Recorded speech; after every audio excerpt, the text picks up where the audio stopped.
Hello everyone, welcome to our presentation on classical control systems.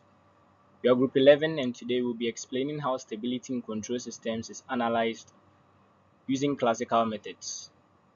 A control system is a system designed to regulate the behavior of another system.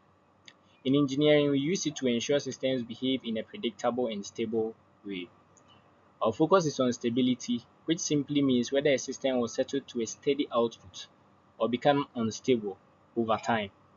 We walk you through the problem, the steps taken, and how we arrived at the final condition for stability. Okay, thank you. Our group worked together to analyze a system using classical control techniques. In real world applications like robotics, electrical circuits, and mechanical systems, stability is critical. If a system is unstable, it can lead to failure or dangerous behavior. That's why engineers rely on mathematical tools to determine whether a system is stable before implementing it. One of the most powerful tools we use is the Routh stability criterion, which helps us to determine stability without solving complex equations directly.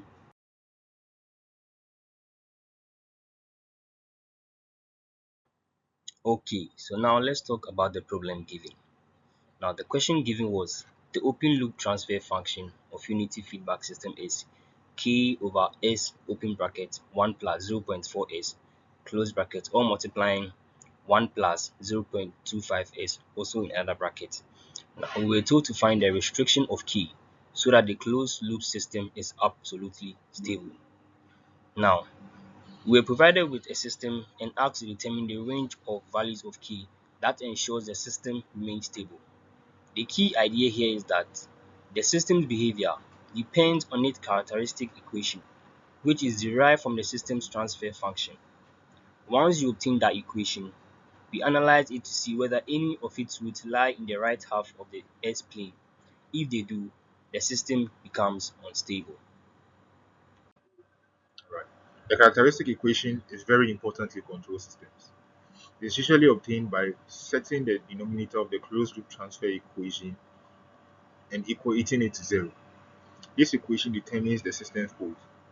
Poles tell us how the system responds over time. If all poles are in the left half of the display, the system is stable. And if any pole is in the right half, the system becomes unstable, regardless of the number of poles found on the left plane. Instead of solving for these poles directly, we apply the Routh-Hurwitz criterion to simplify the process. Thank you. Okay, so continuing from where my brother left off, we are going to solve this question using the Routh criterion.